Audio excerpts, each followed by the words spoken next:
setelah masuk Islam meninggalkan gaya hidup mewah tadi. Aceh Explore menampilkan halaqah dari Masjid Raya Baitur Rahman Banda Aceh. Subscribe, komen, like, dan share. Wabarakatuh.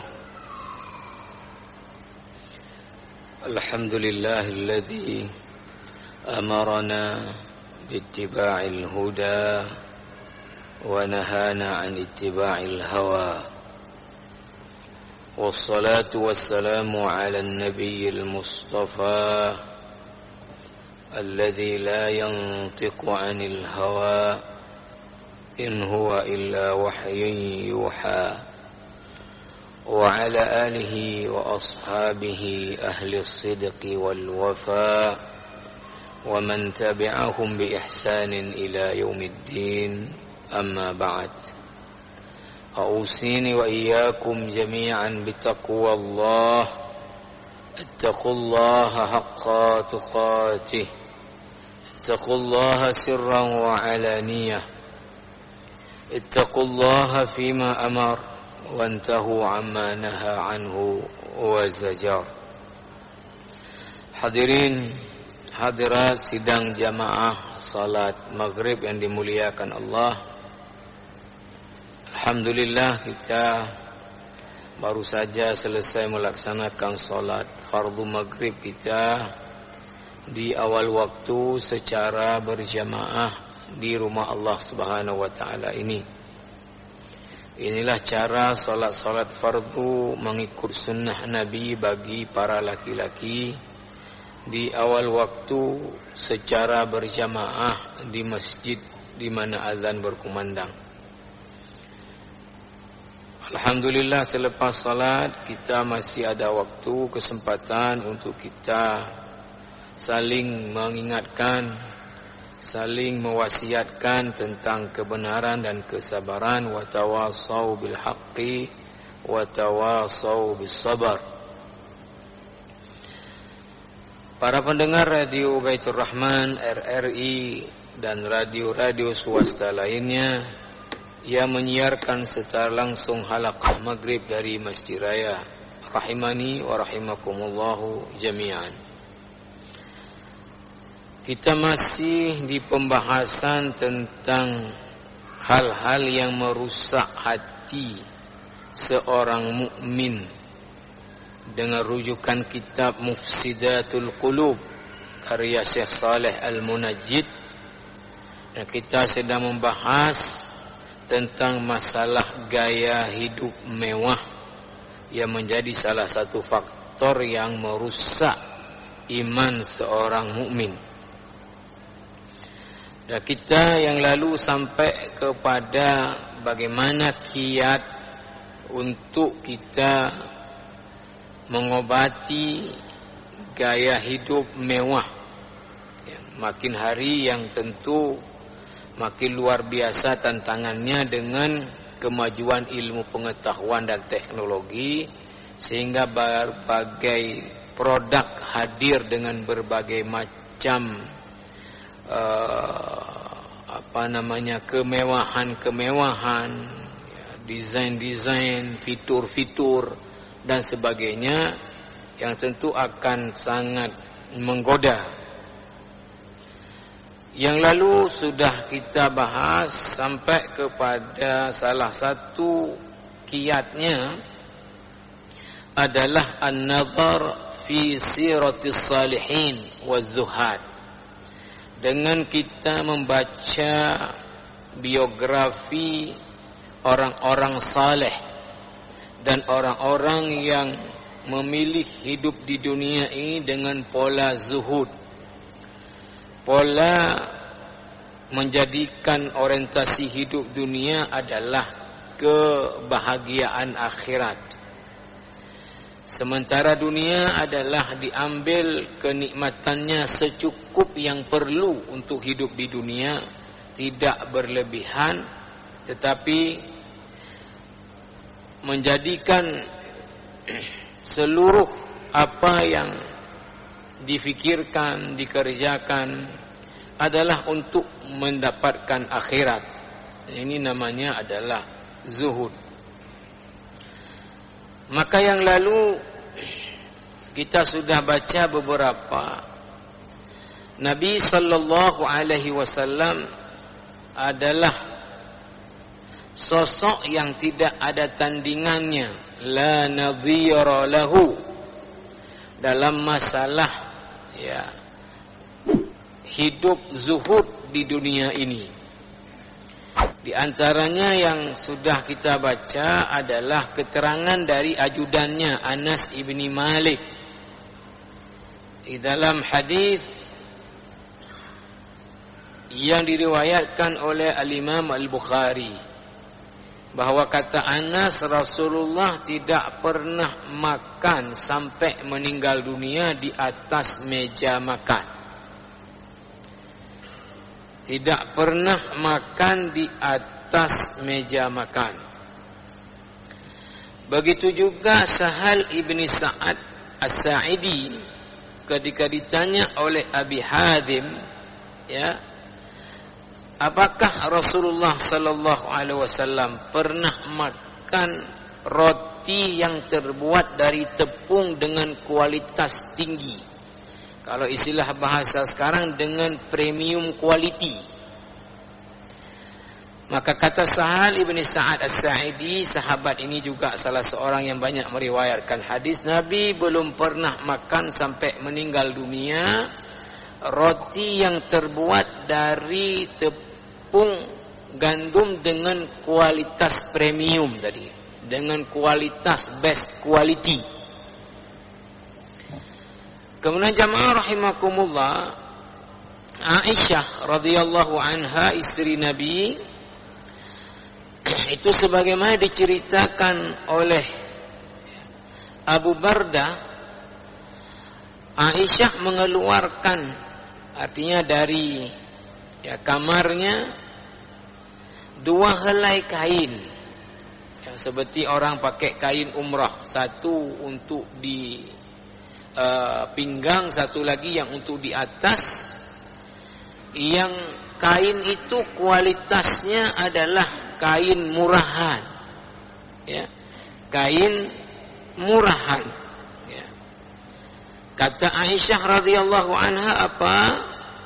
Qubidha ruhun Nabi sallallahu alaihi wasallam fi hadaini, bahwa Rasulullah ketika meninggal dunia menggunakan kedua helai kain tadi yang ghalid, yang kasar, tidak lembut, tidak halus, kain murahan.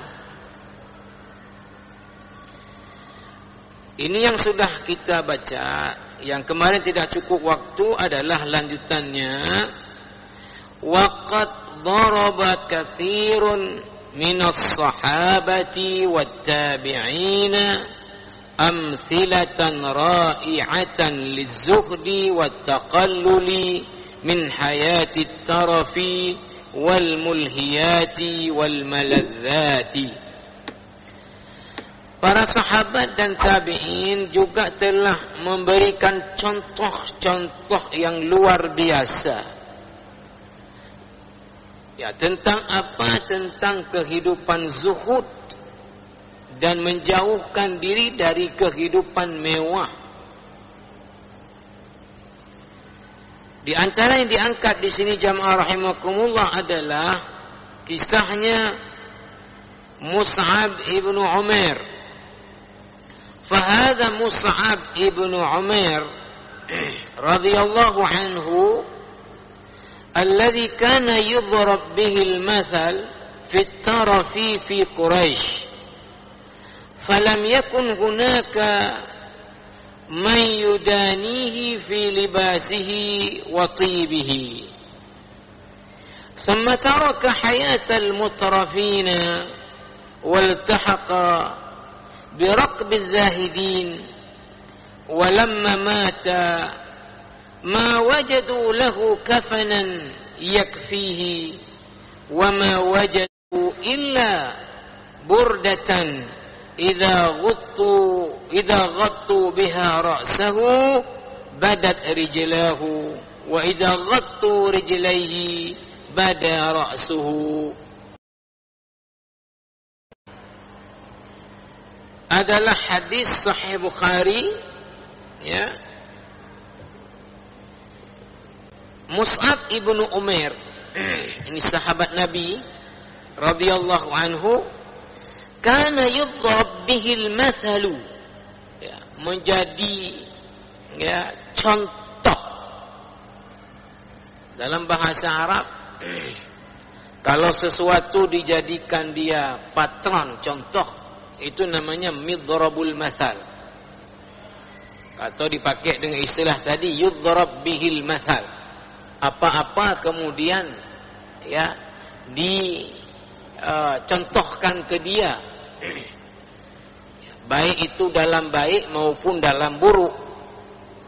Ya, kalau misalnya dalam bahasa Aceh misalnya, kalau orang malas misalnya dikatakan be'o lagi elo.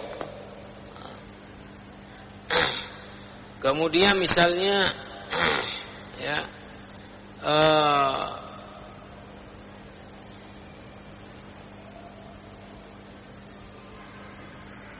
ya ini dalam bahasa Arab disebut midhrabul mathal. Mus'ab ibnu Umair adalah contoh di dalam hal apa? Di dalam ya bagaimana beliau dulu ya fit tarafi fi Quraisy, dalam gaya hidup mewah di kalangan suku Quraisy. Kemana Mus'ab ini di sini disebutkan falam yakun hunaka man yudanihi fi libasihi wa tibihi. Sebelum masuk Islam, Mus'ab ini tidak ada yang bisa tanding ya dalam hal apa pakaian yang dipakainya dan juga minyak wangi yang dipakainya. Artinya apa? Pakaian yang dipakai Mus'ab ibnu Umair sebelum masuk Islam itu adalah pakaian yang mewah, bahkan tidak ada orang menandingi kemewahan pakaiannya.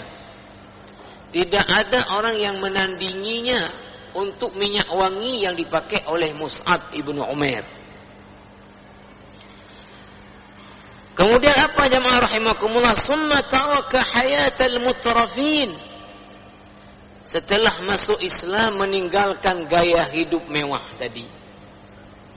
Waltahaqa biraqbiz zahidin, dan memilih hidup zuhud.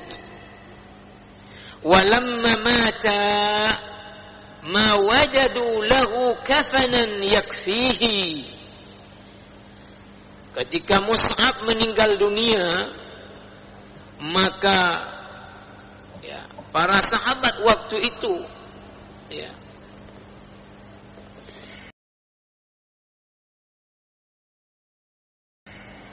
yang apa namanya, kalau ingin mengafaninya, itu Mus'ab tidak punya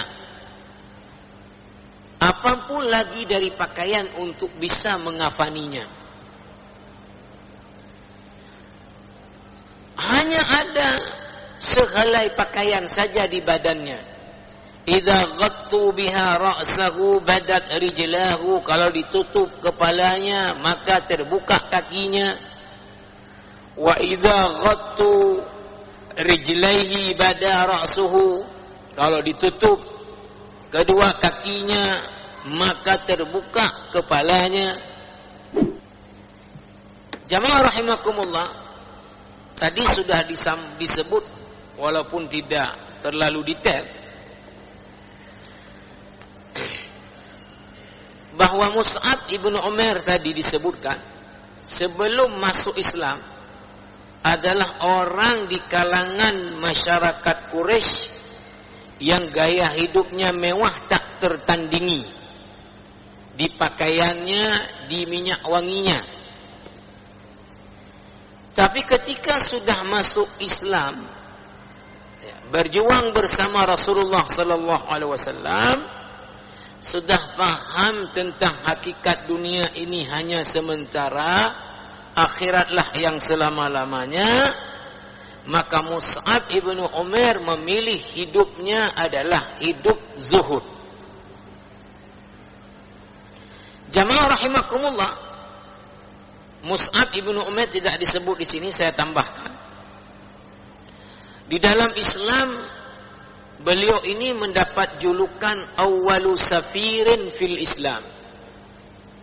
Duta besar pertama dalam Islam inilah Mus'ab ibnu Umair. Maksudnya bagaimana? Setelah terjadi Bai'atul Aqabah, artinya orang-orang yang dari Yathrib dulu sebelum Nabi robah menjadi nama Madinah, pergi naik haji dengan pola haji jahiliyah. Karena kita tahu bahwa haji itu dimulai sejak zaman Nabi Ibrahim. Maka terus berlanjut. Ya, cuman manusia ini dengan ada nafsu, dengan ada pikiran, maka kalau jauh daripada Rasul dan daripada orang yang menjelaskan agama, maka kecenderungan agama ini ditambah-tambah.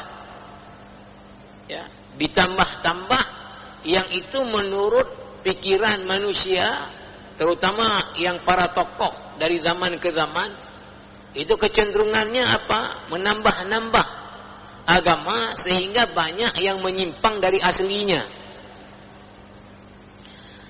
Nah, termasuklah pelaksanaan ibadah haji yang tetap setiap tahunnya berlangsung, tapi dengan cara jahiliyah. Di antara kalau kita baca dalam Al-Quran apa, jamaah rahimakumullah, ya tentu di dalam Masjidil Haram itu sudah dipenuhi dengan patung-patung. Tawafnya dengan apa? Telanjang. Maka Rasulullah sallallahu alaihi wasallam memanfaatkan kedatangan orang Madinah untuk berhaji dengan pola jahiliyah, untuk Rasulullah mendakwahkan mereka untuk mau masuk Islam. Di mana Rasulullah jumpai mereka adalah di tempat melontar Jamarah Aqabah. Maka disebut dengan Bai'atul Aqabah. Artinya orang-orang yang dari Yathrib tadi Madinah membaiat bahwa mereka setia kepada Rasulullah dan memeluk Islam. Maka kemudian tahun berikutnya mereka bawa lagi orang lain. Yang tadi pertama enggak salah saya hanya sekitar 7 orang. Maka kemudian tahun berikutnya dibawa lagi orang, ya. Pada musim haji berikutnya sudah ada sampai 72 orang. Maka Rasulullah kemudian mengirim Mus'ab ibnu Umair ini ke Madinah untuk mengajarkan orang-orang Madinah Islam. Maka ketika Rasulullah hijrah ke Madinah, itu orang-orang di Madinah sudah masuk Islam melalui Mus'ab ibnu Umair. Maka kenapa mereka kemudian gembira menyambut Rasulullah dengan tala'al badru alaina. Bahkan dikatakan tidak ada lagi rumah di Madinah itu, ya tentu dari orang Ansar, kecuali sudah masuk Islam. Maka Mus'ab inilah orang yang dijuluki dengan duta besar pertama di dalam Islam. Karena Rasul utusnya ke Madinah. Mus'ab ibnu Umair ini adalah salah seorang sahabat yang syahid di perang Uhud. Maka kalau para jamaah, ini terutama dulu waktu Uhud itu belum dipagar. Ya. Sudah lama sudah dipagar. Tapi dulu belum dipagar. Sehingga kita masih bisa mendekat. Dan dulu karena dikhawatirkan orang artinya ya berlaku menyimpang di situ kesyirikan, maka dijaga ya, untuk kemudian tadi diperbaiki yang enggak betul daripada praktek. Contoh misalnya ambil tanah dari Uhud, dianggap ada kelebihan ke apa, ya, macamlah orang-orang. Ya.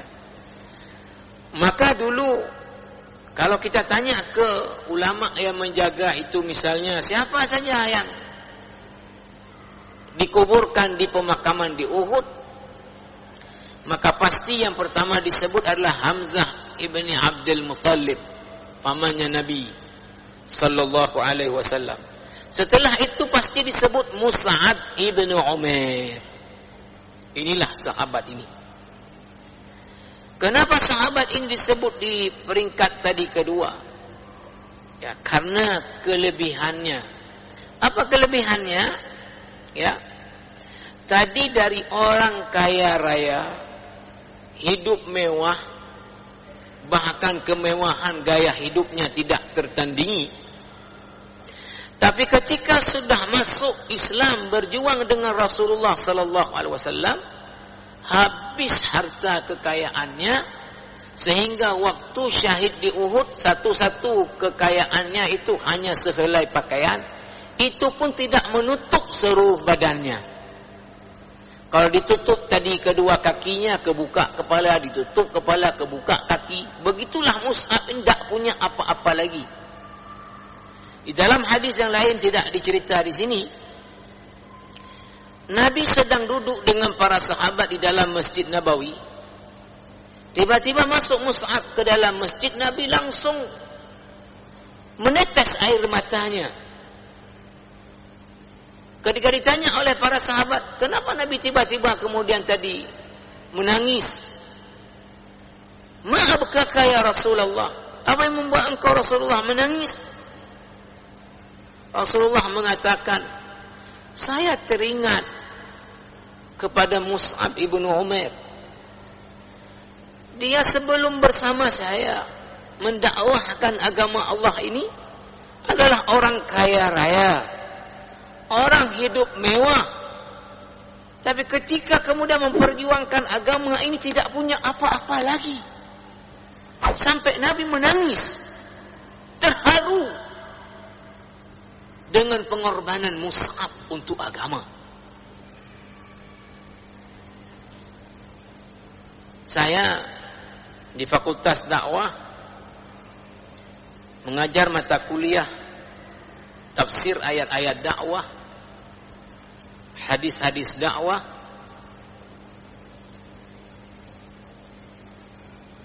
Jamaah rahimakumullah, di antara ayat-ayat utama terkait dengan dakwah adalah apa?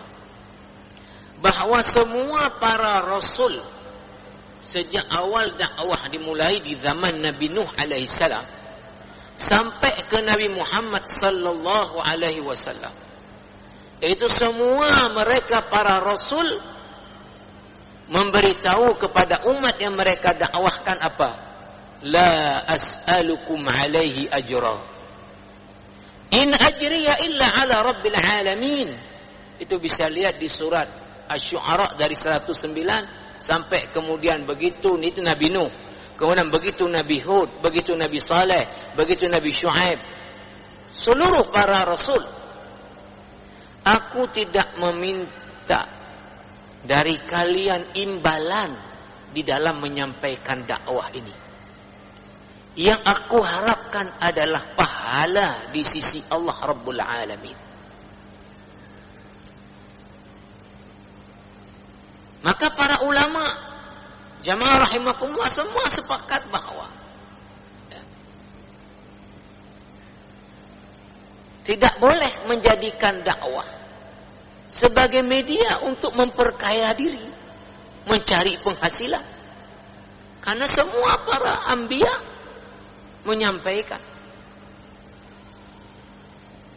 Maka saya sampaikan kepada mahasiswa, kalau kita gara-gara berdakwah kemudian jadi kaya, dulu ya pakai ya katakanlah bahasa Aceh Honda bro, sekarang sudah mobil bagus. Dulu rumah biasa sudah rumah besar dari hasil dakwah. Bagaimana kalau kita nanti di hari akhirat dihadapkan oleh Allah dengan Mus'ab ibnu Umair? Ini orang kaya raya, hidup mewah karena berdakwah, tidak punya apa-apa. Anda dari tidak punya apa-apa karena berdakwah kemudian jadi kaya. Kayak mana cara kita menjawabnya di akhirat?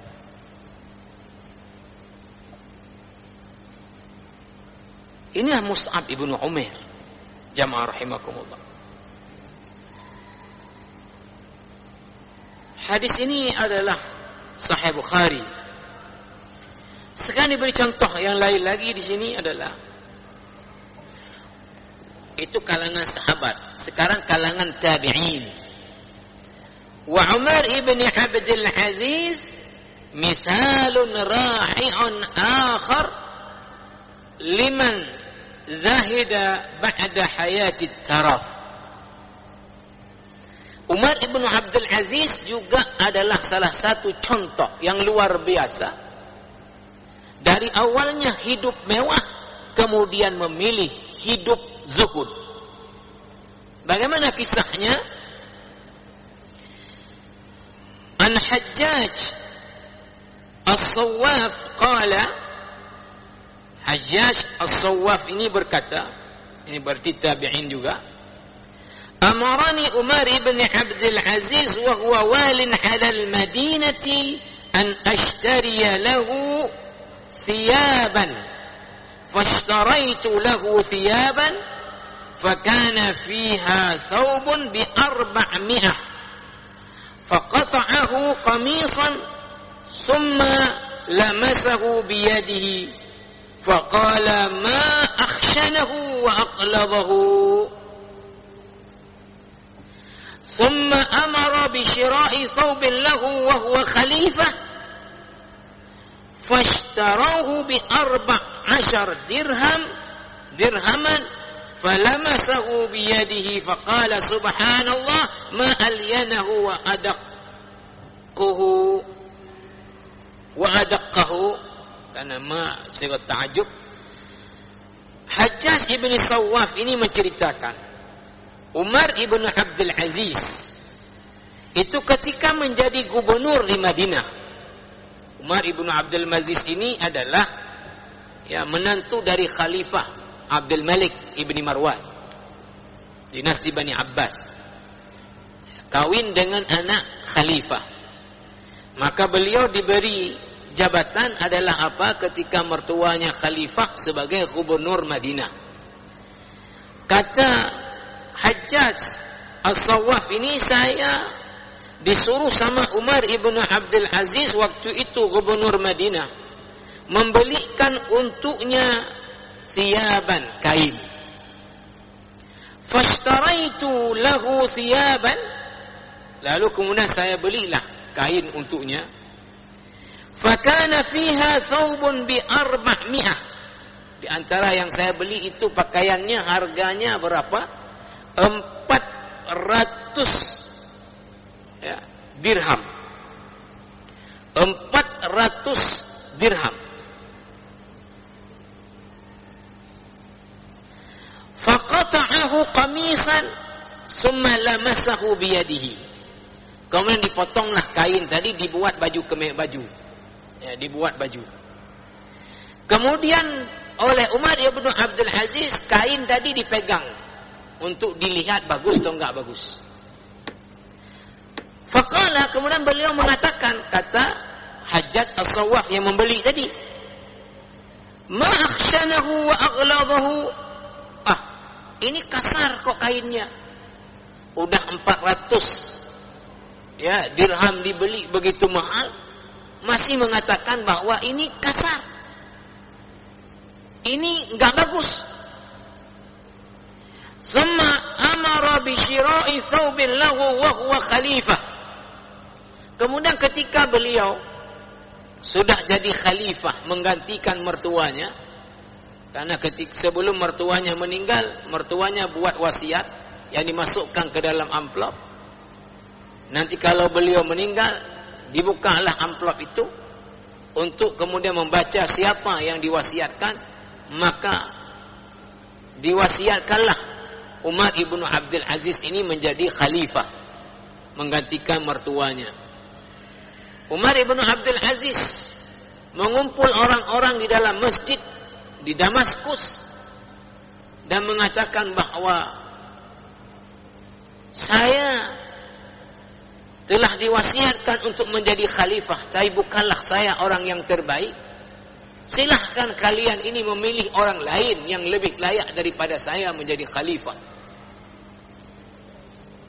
Sudah diwasiatkan untuk menjadi khalifah, masih kemudian merasa dirinya tidak layak dan meminta orang lain.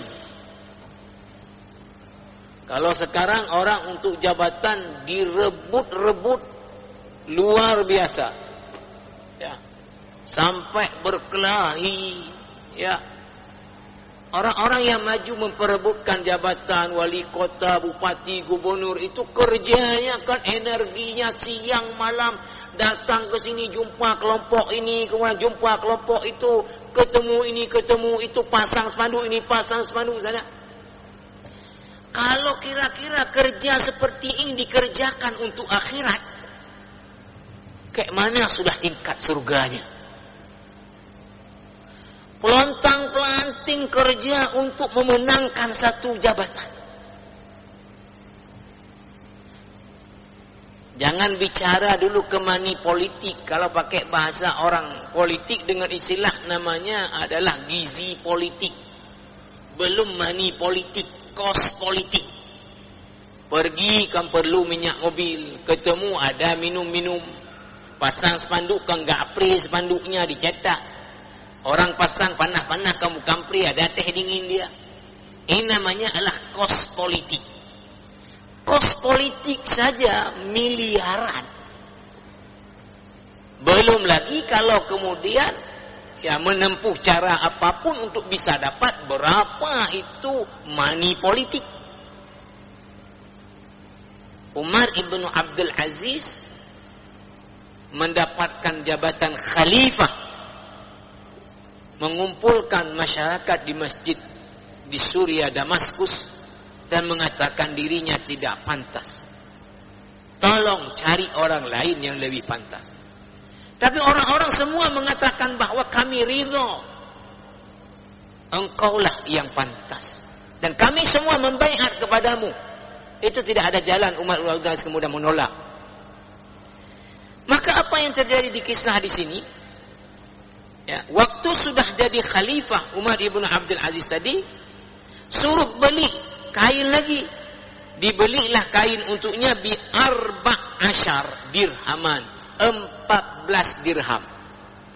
Tadi waktu jadi gubernur Madinah disuruh beli kain kepada Hajjaj As-Sawwab, dibeli kain dengan 400 dirham, masih dikomen kurang bagus. Sekarang jadi khalifah disuruh beri lagi kain, lalu dibelilah untuknya kain hanya 14 dirham. Itu kalau pakai persentase 400 dengan 14 berapa kali ratus persen? 14 dengan 400. Maka apa yang terjadi ketika dibeli dengan yang 14 dirham ini? Falamasahu biyadihi, kemudian beliau peganglah kain tadi yang dibeli 14 dirham cuma. Faqala, lalu kemudian beliau mengatakan, subhanallah ma alyanahu wa adaqahu, ma subhanallah, maha suci Allah, ini lembut sekali kain ini. Dulu 400 dirham beliau masih komen, ini kasar, kok jelek. Sekarang yang hanya 14 dirham beliau mengatakan, subhanallah, alangkah lembutnya kain ini. Padahal itu kain murahan. Tapi beliau mengatakan alangkah lembutnya kain ini. Ini jamaah rahimakumullah terdapat di dalam ya juga ini At-Tabaqat Al-Kubra li Ibn Sa'ad. Ya, At-Tabaqat Al-Kubra li Ibn Sa'ad di juz yang jilid kelima halaman 334. Kemudian jamaah rahimakumullah, wa ata Abdullah ibn Umar ibn Abdul Aziz ila abihi wa huwa khalifah yastaksi abahu. Pernah juga lanjutan cerita ini, anaknya Umar ibn Abdul Aziz namanya Abdullah, anak khalifah, datang kepada ayahnya minta dibelikan kain. Yastaksi abahu, ya, kita minta sama orang tua kita untuk kemudian beli kain. Beliau baca ya. Faqala ya abati aksini. Wahai ayahku, ya tolonglah kasih saya kain untuk membuat jahit pakaian. Faqala idhhab ila al-Khayyar ibni Riyah al-Basri. Pergi kamu jumpai namanya Al-Khayyar ibni Riyah al-Basri. Fa inna li 'indahu thiyaban. Saya ada titip ya sama dia kain. Kamu pergi ke dia nanti ke sana. Fakhuz minha ma badalaka. Silahkan pilih mana yang kamu suka. Datang ke Al-Khayyar ibni Riyah al-Basri. Kemudian kamu pilih nanti yang saya titipkan kain mana yang kamu suka. Fadhahaba ila Al-Khayyar ibni Riyah faqala. Lalu pergilah anaknya Abdullah ini kepada Al-Khayyar ini. Lalu dia mengatakan, inni istaksaitu abi fa arsalani ilaih. Saya minta bapak saya belikan kain untuk saya, lalu beliau perintahkan saya untuk bertemu dengan anda. Wa qala li inna li 'inda al-Khayyar ibni Ribah thiyab. Saya ya kata anaknya Mullah Udis bahwa bapaknya mengatakan saya ada titip kain sama Al-Khayyar ibni Ar-Riyah. Faqala sadaqa Amirul Mu'minin. Betul apa kata Amirul Mu'minin. Fa akhraja ilaihi thiyaban sumbulaniyah atau qatariyah. Lalu dikeluarkanlah kain oleh Al-Khayyar ibni Ar-Riyah ini. Ya. Ini diberi footnote di sini. Thiyaban sumbulaniyah atau qatariyah itu artinya adalah apa jamaah rahimakumullah ya. Thiyabun hamra'u mukhattatah fiha ba'dul khushunah. Ini adalah kain yang warna merah ya, kemudian dia ada garis-garisnya dan ini adalah apa? Kasar, kain jelek. Kualitinya adalah kualiti yang buruk. Maka di sini dibuat ya keterangannya wahiyya thiyabun mutawadhi'ah. Ini adalah kain yang kualitas rendahan. Faqala hadza ma li amiril mu'minin 'indi faquz minha. Ini yang ada dititipkan sama Amirul Mukminin ke saya. Tolong kamu ambil, pilih salah satunya mana kamu mau. Faraja'a Abdullah ibni Umar ila abihi Umar ibn Abdul Aziz rahimahullahu taala faqala ya abata. Anaknya baliklah jumpa kepada orang tuanya. Lalu mengatakan, wahai bapak, istaksaituka fa arsaltani ila Al-Khayyar ibni Riyah fa akhraja li thiyaban laysat min thiyabi wala min thiyabi qaumi. Aku minta sama ayah anda kain, lalu kemudian ayah anda suruh saya jumpai dengan Al-Khayyar, minta kain samanya. Lalu dia keluarkan kain laysat min thiyabi, kain yang enggak pantas saya pakai.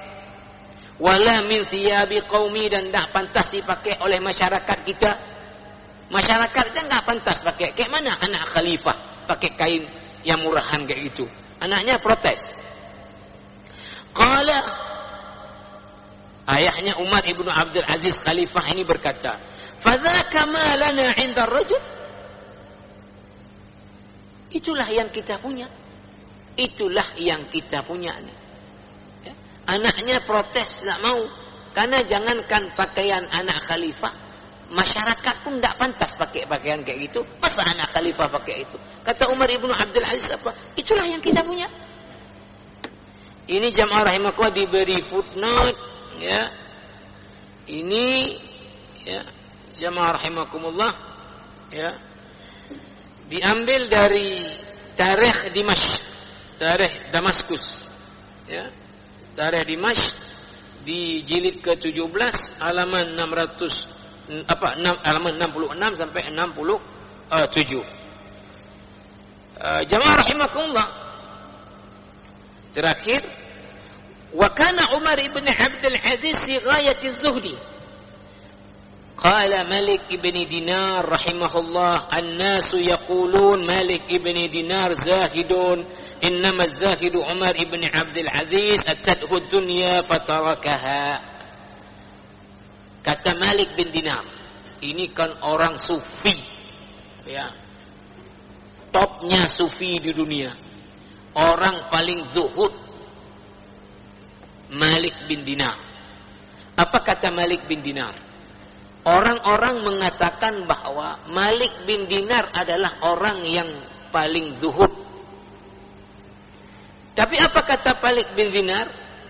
Innamaz zahidu Umar ibn Abdul Aziz. Sesungguhnya yang zuhud itu bukan Malik bin Dinar, tetapi Umar ibn Abdul Aziz. Kenapa? Atadhu dunya fatarakaha. Dunia menghampirinya, tapi beliau berpaling dari dunia. Kalau Malik bin Dinar ini zuhud, bukan khalifah, bukan hidup di istana, maka bukanlah Malik bin Dinar ini orang yang zuhud. Umar ibnu Abdul Aziz adalah orang yang zuhud.